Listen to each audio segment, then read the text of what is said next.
And again, it comes back, it's important for us to model that as dads. And I'm not the perfect father.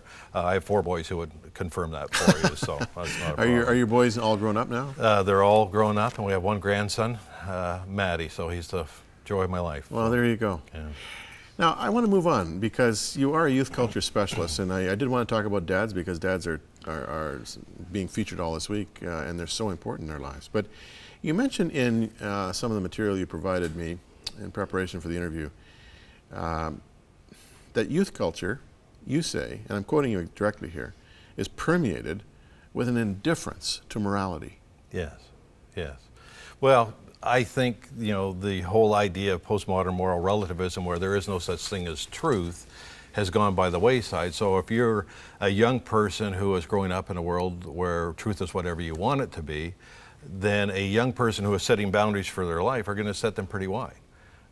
There's such a lack of sense of shame and guilt in their culture, and that's because there's very little sense of violating the boundaries anymore.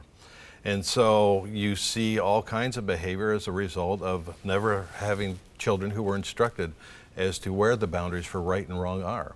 You look in their media, take something as simple as profanity on television.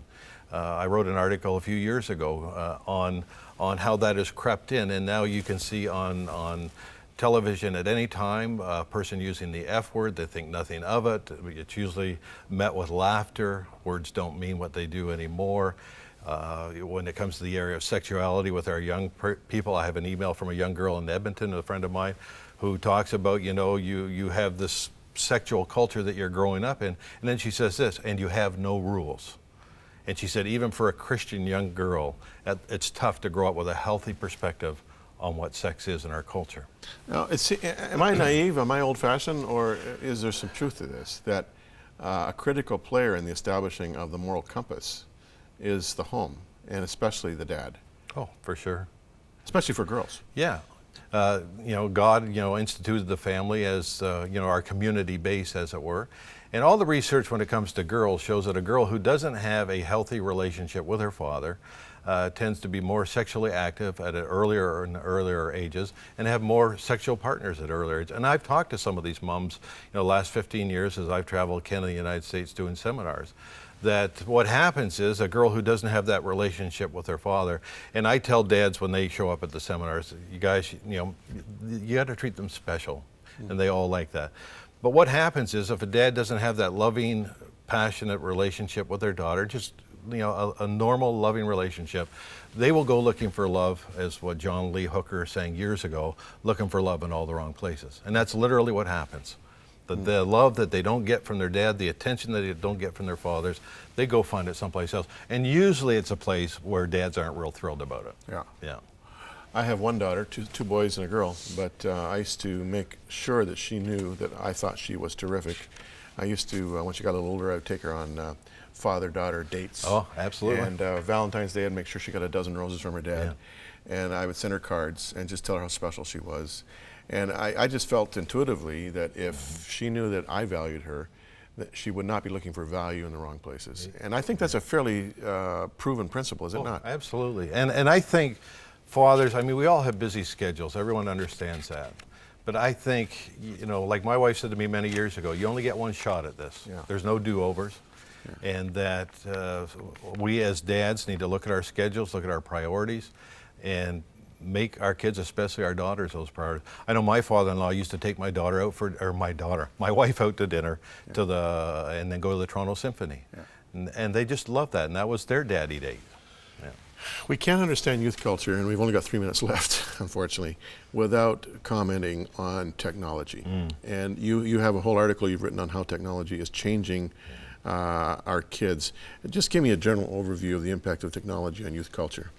Well, after speaking to a number of young people, the bottom line is that more and more of our young people, because they spend so much time thinking that this is all what relationships are about, I think are really struggling with building human relationships. Human relationships require time, energy, eye contact, body interpretation, et cetera, and you don't get that through technology.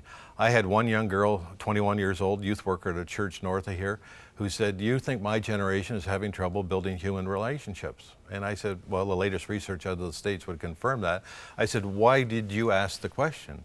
And she said, "Because I think my generation is really struggling with this." And I think that just speaks even more of the need for fathers to be spending time in one-to-one contact with their daughters and their sons and all of that. Well, kids can spend 3 and 4 hours a day on Facebook, Twitter, texting. Easily. And these are all arm's length relationships, if you can call them relationships. Yeah. It's got to have some kind of a domino effect, I would think, in terms of social skills, if nothing else. Well, and I think that's why we see so many kids who, you know, if you think about job interviews, so you go in and how do you respond in a job interview? How do you dialogue with other adults who come into your life, whether that's in the field of sports or your volunteer position, wherever it is?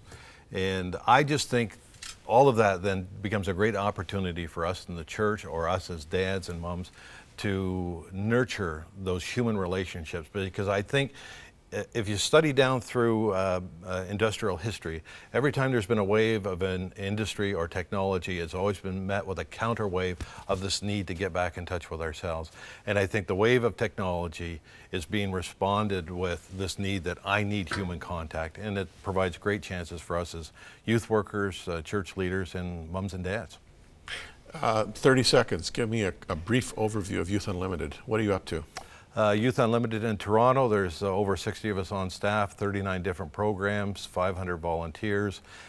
Basically what we try to create are programs in whatever area that meet the needs of our kids, and the bottom line is telling kids about Jesus. Huh.